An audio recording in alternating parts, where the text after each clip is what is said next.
¿Cómo comenzó todo? ¿Qué pasó en los primeros días de la humanidad que cambió para siempre nuestro destino? ¿Y qué hizo Dios para ofrecernos? Un nuevo comienzo. ¿Listo? Como pueden ver, el tema de hoy va a ser la ley. Entonces, cuando estamos hablando de ley, de Torah, de Pentateuco, de Humash, necesariamente nos estamos refiriendo a los 5 primeros libros de la Biblia: Génesis, Éxodo, Levítico, Números y Deuteronomios. Entonces, vamos a tener una pequeña estructuración del libro de Génesis. La primera estructuración que tenemos van desde los capítulos 1 hasta el 11. En esta estructuración, o en esta sección mejor, tenemos la historia de cómo Dios creó el mundo y las consecuencias de la caída del hombre. Y la segunda sección van desde el capítulo 12 hasta el capítulo 50. Aquí narra cómo Dios elige a un hombre, Abraham, y establece un pacto con él y su descendencia, y cómo los usará para hacer luz para el mundo y llevar adelante su promesa de redención. Y si vemos un poquito más, entonces tenemos unas subdivisiones del libro. Entonces, la primera subdivisión que tenemos: la creación del mundo y la humanidad viviendo en armonía con Dios. Eso ustedes lo pueden encontrar en los capítulos 1 y 2. Si yo hoy hago una pregunta: ¿en cuánto tiempo creó Dios todo lo que existe? ¿6? Por allá dijeron 6. ¿Alguien? Bueno, dicen que 6 días, pero no días de 24 horas. ¿En un día? ¿En cuánto tiempo creó Dios todo lo que existe? La pregunta no fue en cuánto tiempo hizo Dios todo lo que existe, sino en cuánto tiempo lo creó. Ahora, ¿es diferente crear a hacer o no? ¿O es lo mismo? Es distinto, ¿sí? Ahora, tengan en cuenta que en el libro de Génesis, en el capítulo 1, ustedes van a encontrar la expresión o la palabra crear en 3 momentos distintos. En total, en el capítulo 1 del Génesis, la palabra crear, si no estoy mal, aparece 5 veces, pero aparece en 3 momentos distintos. El primer momento en el que aparece es en Génesis capítulo 1, versículo 1. En el principio creó Dios los cielos y la tierra. En el segundo momento que aparece es en el 5.º día, cuando Dios crea a los animales que salen del agua. Entre eso están las aves y todo lo que está en el agua. Y el tercer momento, o la tercera ocasión, es cuando crea Dios al hombre. ¿Listo? Ahora, tengan en cuenta que en hebreo la palabra crear es bará. Lo que significa la palabra bará, crear, es traer a la existencia lo que no existía y traer a la existencia de la nada. Entonces yo pregunto, en el primer libro del Génesis, cuando dice en el principio creó Dios los cielos y la tierra, ¿qué existía? Nada. Antes de esa expresión, en el principio, no existía nada. Lo único que existía era Dios. Pero el texto dice en el principio. ¿En el principio de qué? En el principio del tiempo. Porque antes existía el tiempo. El tiempo tuvo principio. En el principio del espacio. ¿Antes existía el espacio? No.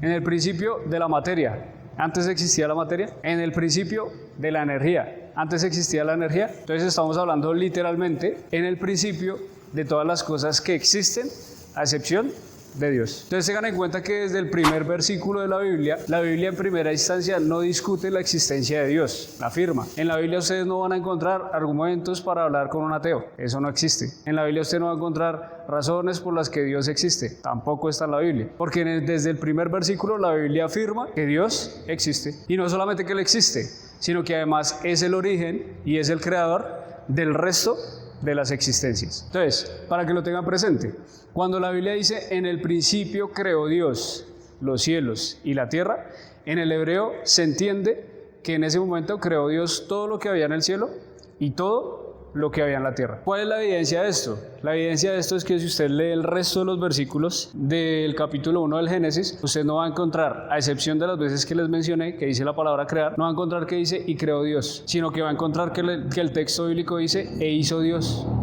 Entonces yo les pregunto, ¿es lo mismo hacer a crear? Entonces ya llegamos a la conclusión de que no. A ver, pongo un ejemplo. Suponga usted que usted va a hacer el almuerzo. Ya lo dije, ¿no? ¿Usted hace o crea el almuerzo?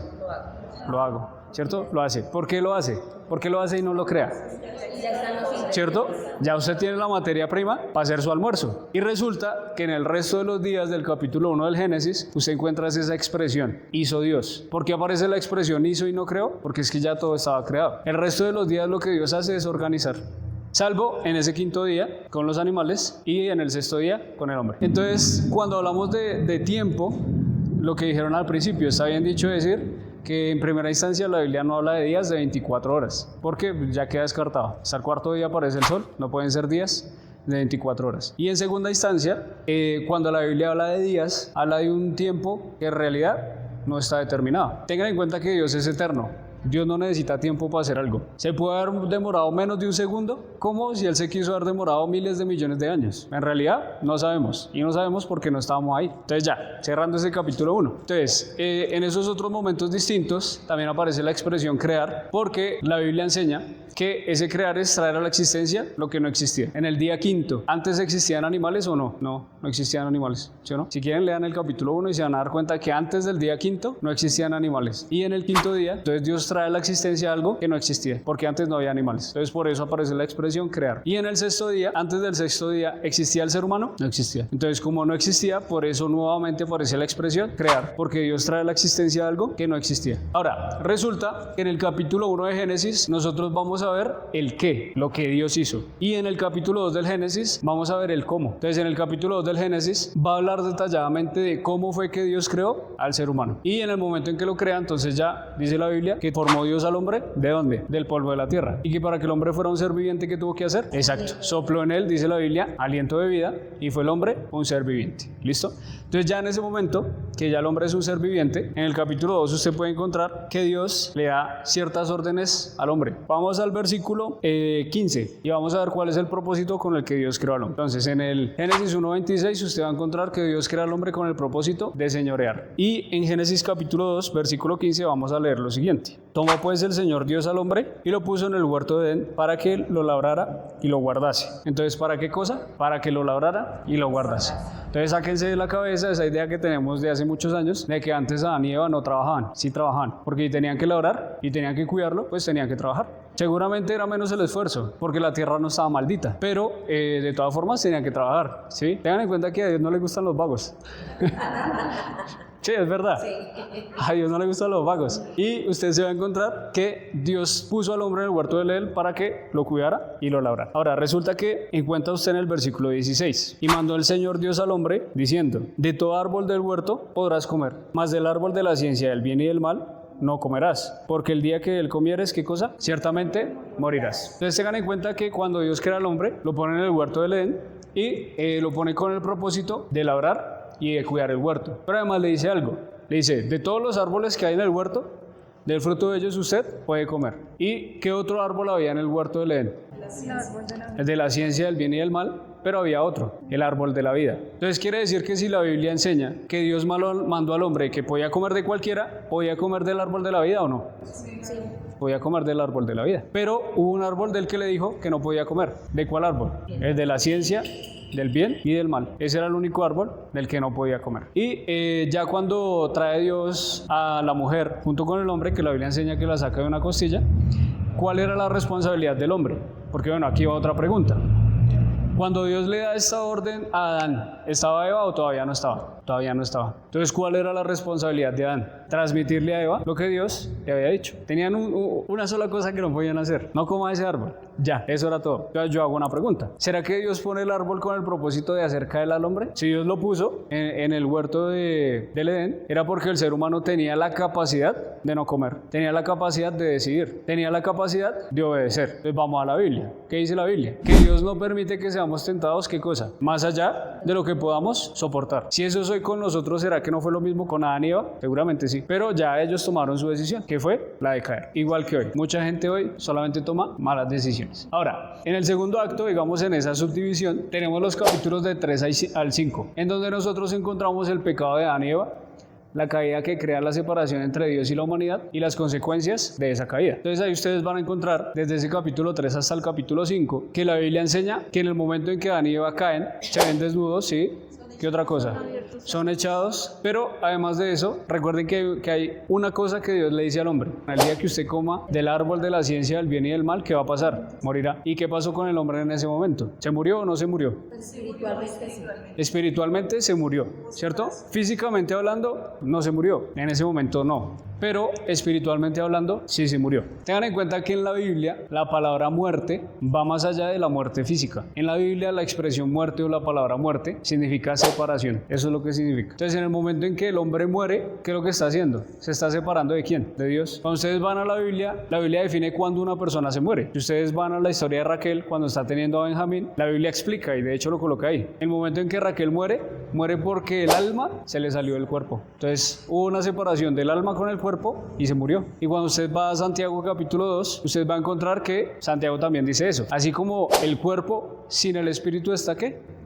Entonces quiere decir que también cuando el espíritu y el alma salen del cuerpo, en ese momento la persona se muere. Ahora, ¿qué pasa? Que si ustedes van a ese capítulo 3:1, pero la serpiente era astuta más que todos los animales del campo que el Señor Dios había hecho, la cual dijo a la mujer, con que Dios os ha dicho, no comáis de todo árbol del huerto. Entonces, ¿qué le está diciendo?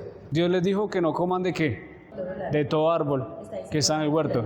Está diciendo una mentira. Porque, ¿cuál fue la orden de Dios? No coman de todo el árbol. No, al contrario, ¿cierto? Coman de todos, del que quieran, menos del de la ciencia del bien y del mal. Ahora vea qué es lo que le responde la mujer. Y la mujer respondió a la serpiente, del fruto de los árboles del huerto podemos comer, pero del fruto del árbol que está en medio del huerto, dijo Dios, no comeréis de él, ni le tocaréis, para que no muráis. ¿Qué error hay ahí? Que ella dijo que no lo toques. Exacto. Entonces, cuando veamos hermenéutica, se van a dar cuenta que la hermenéutica básicamente se trata acerca de dar una correcta interpretación de la palabra de Dios. En este caso, ¿la mujer hizo una buena hermenéutica?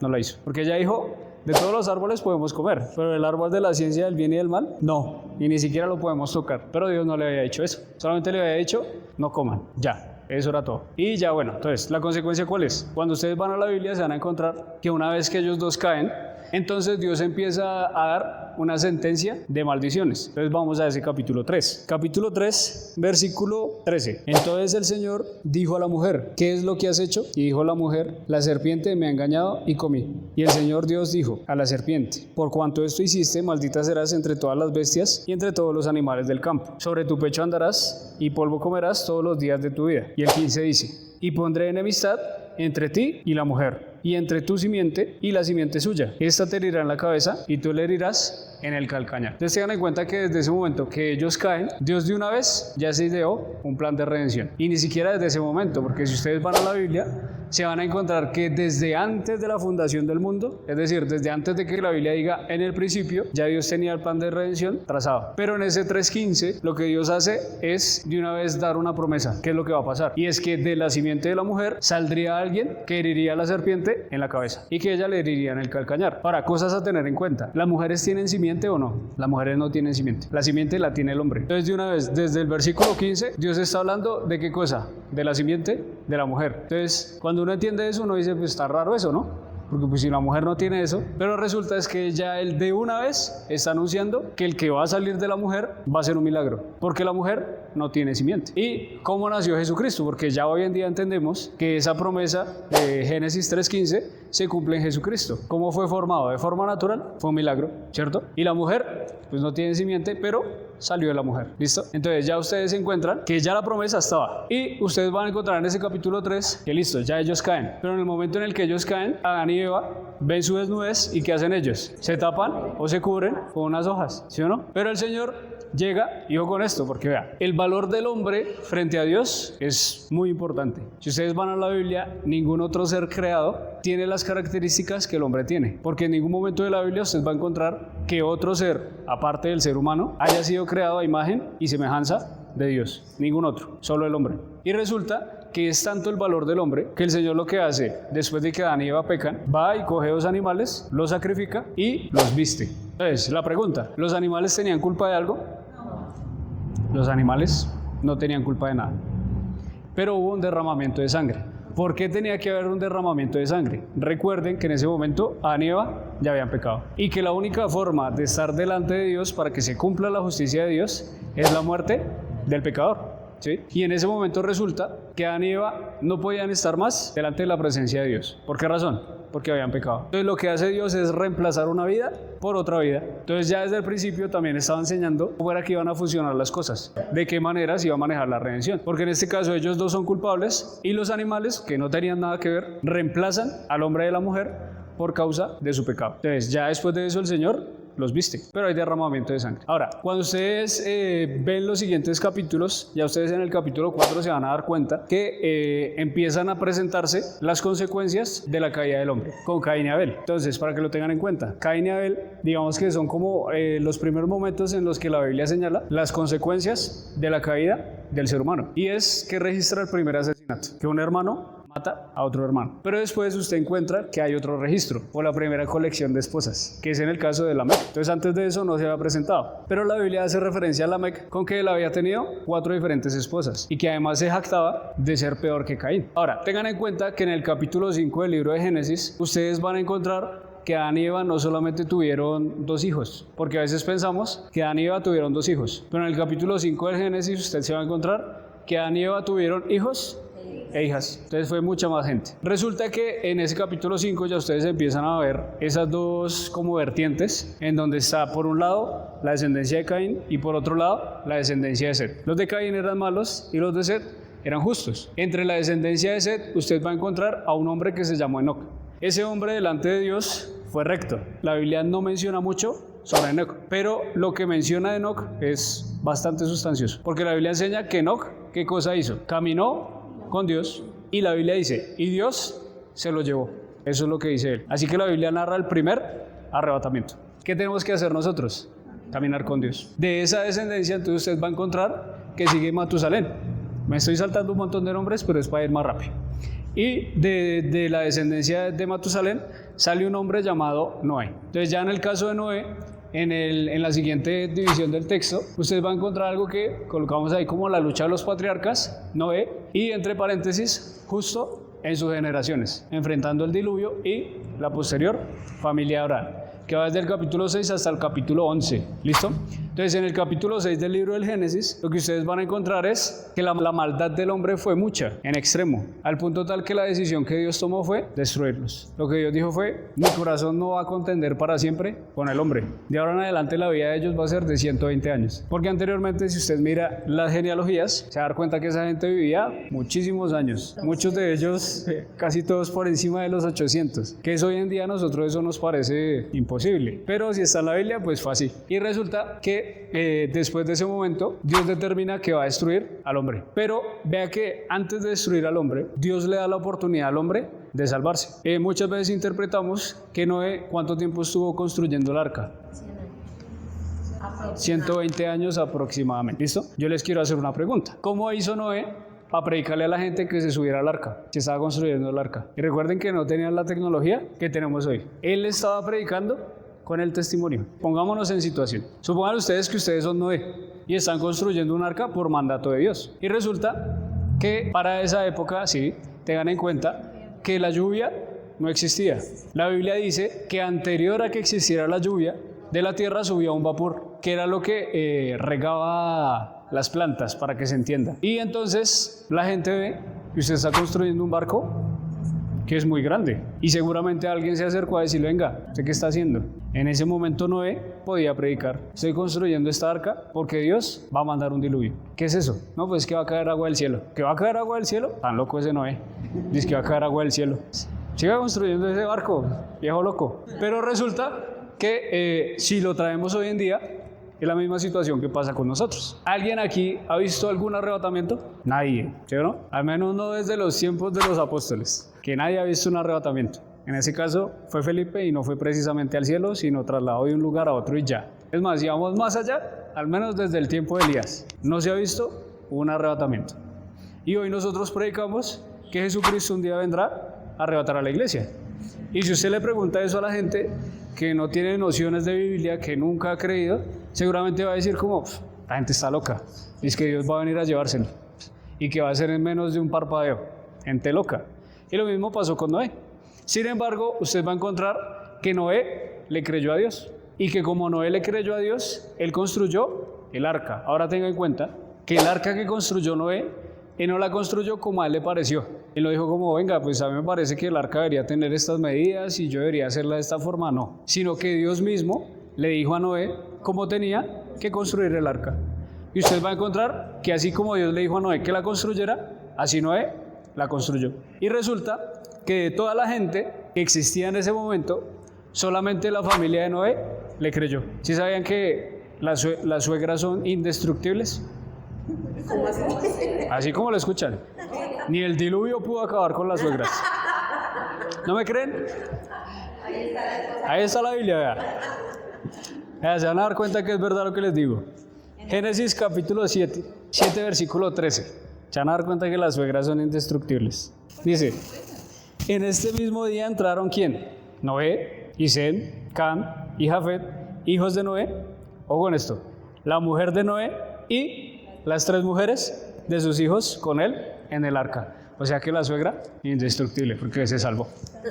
Resulta que ustedes van a la Biblia y se encuentran que solamente esas 8 personas creyeron. Noé, sus 3 hijos, sus 3 nueras y la esposa. Nadie más. Y ustedes van a encontrar algo muy curioso. Que Noé ya se empezó a subir con todos los animales. ¿Sí? Tengan en cuenta que si ustedes van a la Biblia no eran solamente una pareja, eran varias. A menos de que fuera un animal inmundo. ¿Sí? En ese caso sí eran menos. Pero ellos se suben al arca y dice la Biblia que en el momento en que ellos se suben al arca, si no estoy mal, pasan 7 días dentro del arca y no llovía. No llovía. Entonces imagínense ustedes a la gente que conocía a Noé, que lo habían visto construir ese barco. Noé va y se sube al arca y no llueve. ¿Ustedes qué pensarían? Ese viejo tan loco. Sí, claro, seguramente se burlaron. Ese viejo loco, encerrado con todo ese poco de animales en ese barco, dice que va a caer agua del cielo. Pero pasan 7 días y la Biblia dice que empezó a llover. Y cuando empieza a llover, la Biblia es clara y dice que fue Dios mismo quien cerró el arca. Tengan en cuenta que el arca solo tenía una puerta y una ventana, nada más. Y resulta que cuando empieza a llover, dice la Biblia que Dios mismo fue el que cerró la puerta del arca. ¿Por qué Dios mismo cerró el arca? Entonces, seguramente podemos hablar de varias cosas ahí, ¿no? Sí, porque solamente Noé le creyó, pero también puede ser porque, a ver, pongan en situación. Supongan ustedes que ustedes son Noé, ya están subidos en el arca, empieza a llover, y ahí sí la gente cree, porque es que cuando las cosas pasan, bueno, incluso hay unos que no creen ni viendo las cosas, pero la gente empieza a creer. Entonces ahora supongan que la gente que empieza a creer, claro, seguramente van al arca y empiezan a golpear. No ve, ábranos que ahora sí le creemos, ya está lloviendo. Y seguramente eso fue lo que pasó. ¿Ustedes qué creen que hubiera hecho Noé? Noé les abriría la puerta. Noé seguramente habría intentado abrirles la puerta, ¿cierto? Pese a que ellos eran gente mala. Pero lo que pasa es que entre nosotros hay cierta empatía. Ahora yo pregunto, ¿en el diluvio murieron niños? Claro que sí. ¿En el diluvio murieron ancianos? Claro que sí. Entonces imagínense los niños golpeando en el arca y los ancianos golpeando en el arca. Humanamente hablando, uno puede decir, no, esa gente es mala, pero uy, pobrecito, ¿cómo se va a ahogar? ¿Cierto? Pero por eso la Biblia dice que fue Dios mismo quien cerró el arca. Porque además la Biblia también enseña que cuando Dios cierra, nadie abre. Y cuando Dios abre, nadie cierra. Entonces dice la Biblia que Dios mismo fue el que cerró el arca. ¿Listo? Señora. El Señor es tan bueno que dejó 7 días más para que la gente entrara. La misericordia de Dios. Sí. Es un muy buen apunte. Sí. Dios es tan bueno que extendió otros 7 días, o sea, A ver si la cualquier cantidad de años para que la gente creyera y extendió otros 7 días por si de pronto la gente creía, pero no creyeron. Y el resultado de eso fue que toda esa gente murió ahogada. Ahora, ¿cuánto tiempo estuvo lloviendo? Si usted va a la Biblia, se va a encontrar que llovió 40 días y 40 noches. Pero tengan en cuenta que esa lluvia que cayó no fue normal. Si ustedes van a la Biblia, se van a dar cuenta que el texto bíblico dice que Dios abrió las fuentes de los cielos. Entonces, lo que cayó del cielo fue, mejor dicho, cualquier cantidad de agua. Y tenía que ser así porque usted va a la Biblia y se encuentra que incluso estuvo varios metros más alto que el monte más alto. Y eso tardó 40 días y 40 noches. Pero ¿cuánto tiempo estuvo el agua sobre la tierra? Usted va a la Biblia y se va a encontrar que el agua estuvo por encima de la tierra durante casi un año. No fue sino hasta que pasó casi el año que el agua empezó a descender. Resulta que pasa todo ese tiempo, Noé sale del arca junto con su familia y dice la Biblia que Noé plantó una viña. Llega al punto de que se emborracha. Y uno de sus hijos, que era Cam, que era el menor, lo ve en ese estado. Y no solamente borracho, sino desnudo. Y en vez de cubrirlo o alguna situación como estas, lo que él hace es ver al papá desnudo y antes va y llama a los hermanos. Dice la Biblia que van los otros 2 hermanos de él, Sem y Jafet, y ellos sí entran de espaldas para no ver la desnudez del padre. Lo cubren y cuando ya a Noé se le pasa la borrachera, se entera y vean que el texto no dice que maldijo a Can. ¿Por qué no maldijo a Can? Tengan en cuenta que cuando ellos salen del arca, Dios los bendice. Entonces, si Dios los bendijo, Noé no los podía maldecir. Por eso la maldición no cae sobre Can, sino cae sobre Canaán, el hijo menor de Can. Y resulta entonces que esa es una de las consecuencias. Nuevamente usted continúa avanzando, porque estamos hablando del capítulo 6 hasta el capítulo 11, y se va a dar cuenta que menciona todas estas genealogías, pero vuelve a mencionar una situación, y es que el hombre nuevamente se revela delante de Dios. Habían construido una especie de tecnología, descubrieron lo que eran los ladrillos, y ellos dijeron, vamos a hacer algo, vamos a construir una torre hasta el cielo para que la gente nos recuerde siempre. Mejor dicho, así nos destierren, que la gente sepa que nosotros hicimos esta torre, y la querían llegar hasta el cielo. Resulta que la Biblia enseña lo siguiente. A ver, vamos a Génesis capítulo 11, versículo 5. Entonces dice la Biblia, y descendió Jehová para ver la ciudad y la torre que edificaban los hijos de los hombres. Y dijo el Señor, he aquí el pueblo es uno y todos estos tienen un solo lenguaje, y han comenzado la obra y nada les hará desistir. Ahora lo que han pensado hacer. Ahora pues descendamos y confundamos allí su lengua, para que ninguno entienda el habla de su compañero. Primera pregunta, porque la Biblia dice que Dios descendió. ¿Dios tiene que descender a algún lado? O sea, la Biblia va a encontrar que Dios lo llena todo. Si Dios lo llena todo, ¿tenía la necesidad de bajar? Dios no tenía necesidad de bajar. Ten en cuenta que cuando la Biblia habla de descender, en muchas de esas ocasiones hace referencia a que Dios va a manifestar su poder. En ese caso, en el capítulo 11, ¿qué iba Dios a hacer? Él iba a ejecutar un juicio, es decir, iba a manifestar su poder. Lo mismo pasa en el libro de los Hechos. Cuando la Biblia dice que descendió el Espíritu Santo, ¿el Espíritu Santo tiene que descender? No hay que estar en todo lugar. Entonces tengan en cuenta que cuando la Biblia habla de Dios acerca de que Él va a descender o que descendió, hace referencia a una manifestación de su poder. ¿Por qué hablan plural? Esa pregunta es muy buena. Hablan plural porque hay que tener en cuenta que Dios lo que está haciendo es, hay dos interpretaciones. Una es un plural de majestad. Un plural de majestad, es decir, un plural que aplica solamente para gente o para seres que tenían autoridad, ¿sí? Usted va a encontrar esos plurales de majestad que los ejecutan los reyes, los sacerdotes, los profetas o gente que tiene autoridad. Y Dios, pues obviamente, no es la excepción. Él es el que tiene toda la autoridad. Y otra, literalmente está hablando con los ángeles. ¿Por qué Dios, o por qué se dice que Dios habla con los ángeles? Tengan en cuenta que cuando Dios ejecuta un juicio, lo ejecuta a través de los ángeles. Un ejemplo, cuando Dios va a ejecutar el juicio a Sodoma y a Gomorra, ¿a quién envía? A los ángeles. Cuando Dios va a ejecutar sus juicios en el libro del Apocalipsis, copas de la ira, trompetas, sellos, ¿a través de quién los envía? A través de los ángeles. ¿Necesita Dios utilizar a los ángeles para ejecutar un juicio? No, pero si Él lo quiere hacer, pues Él es Dios, ¿cierto? Lo puede hacer y así es como lo hace. Entonces, cuando habla de descendamos, hace referencia a eso, ¿sí? Entonces, en el capítulo 11, entonces ya ustedes van a encontrar que de ahí sale una genealogía. Y de esa genealogía llega hasta Taré, que fue padre de Abraham. Y entonces ya en el caso de Abraham, ya encontramos el pacto que Dios hace con Abraham y el comienzo o el inicio del pueblo elegido por Dios. Y usted lo va a encontrar desde el capítulo 12 hasta el capítulo 25, ¿sí? Es la historia de Abraham.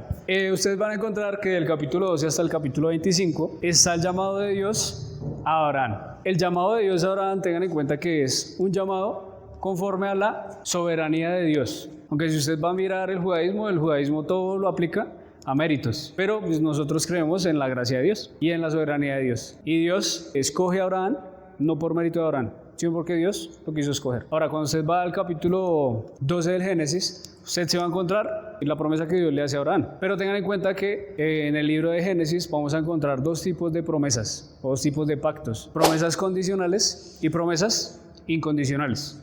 Entonces, una promesa condicional fue la que Dios le hizo a Abraham. ¿Cuál fue la promesa que Dios le hizo? Salga de su tierra y de su parentela a la tierra que yo le mostraré y voy a hacer de usted una nación grande. Y usted se va a encontrar que él sale, pero usted se va a encontrar que él no sale solo. Él se lleva al papá y se lleva al sobrino. Y después el papá muere y posteriormente tiene que separar de Lot. Y si usted va a la Biblia se va a encontrar que en el momento en que él muere el papá y se separa de Lot, Dios le vuelve a hablar. Antes de eso no le habló más. Entonces usted va a encontrar que también le menciona que él no solamente iba a ser una nación grande, sino que en su simiente serían benditas todas las naciones de la tierra. Ahora, tengan en cuenta que esa expresión benditas, esa palabra benditas, del Génesis capítulo 12, si se tradujera tal cual, no tendría que decir benditas, sino injertadas. En tu simiente serán injertadas todas las naciones de la tierra. ¿Por qué es importante esa expresión injertadas? Y cuando ustedes van al libro de Romanos, ¿qué fue lo que hizo el Señor con nosotros? Nos injertó. Éramos un olivo silvestre y nos injertó en el olivo natural. Ahora, ustedes van a encontrar que posteriormente a eso, Abraham pasa por múltiples experiencias. Y entre todas esas experiencias va a encontrar que él, por 2 hambrunas, fue a 2 lugares distintos. El primero, a Egipto, y el segundo, a la tierra de Abimelec. Y en ambos casos le dice a Sara, no diga que es mi esposa, diga que es mi hermana. Sinvergüenza, mentiroso. Mentiroso, sí. Era mentiroso. A ver, ¿qué pasa? Que nosotros a veces colocamos a los hombres de la Biblia como superhéroes. A veces los tenemos en tan alta estima que éramos, mejor dicho, gente santísima. Y usted va a la Biblia y en realidad no era gente santísima. Era gente normal, era gente común y corriente. ¿Eso qué esperanza nos da a nosotros? Nos da la esperanza de que si nosotros nos guardamos y nos preservamos para Dios, seguramente podemos llegar a ser como ellos. ¿Por qué razón? Porque vea, una cosa diferente es cuando yo doy testimonio de mí mismo y otra muy distinta cuando Dios da testimonio de mí. Usted puede decir yo soy amigo de Dios, pero es muy distinto que Dios diga tal persona es mi amiga. Y usted va a la Biblia y se va a encontrar que Dios habla de Abraham, que Abraham fue amigo de Dios. Ahora, ojo con esto, vea. Quiero mencionar otra cosa que es bien importante. Vea, Dios le promete a Abraham una descendencia. Dios le promete a Abraham que va a ser de él una nación grande, pero la esposa que tenía Abraham era estéril. Entonces uno diría, esas cosas que Dios hace. Preciso, entre todos los hombres que fue a escoger, escogió a uno que tenía una mujer que era estéril, pero aún sabiendo que la mujer de Abraham era estéril, aún así le hace la promesa para poder manifestar su poder. Porque tengan en cuenta que es que la Biblia dice, haré de ti una nación grande. Él mostraba su soberanía. Sí, no solamente muestra su soberanía, sino que además muestra su poder. ¿Por qué razón? Porque si Abraham hubiera podido tener una mujer normal, o sea, una mujer que no fuera estéril, pues seguramente él se pone a hacer chinos y de pronto en algún momento dice, esto fue lo que yo hice. O sea, toda esta descendencia fue porque me puse manos a la obra. Pero cuando la mujer de él es estéril, ¿qué mérito tiene? No tiene ningún mérito. La edad que ellos tenían. Sí, y además la edad que ellos tenían. Entonces, gracias también por el apunte. Porque usted va a la Biblia y usted va a encontrar cuántos años tenía Abraham cuando Dios lo llama. 75 años. 75 años tenía Abraham. Es decir, Abraham sale con esa promesa de que Dios va a hacer de él una gran nación y Abraham tenía 75 años. Ahora, ¿cuántos años se demora Dios en darle a Isaac?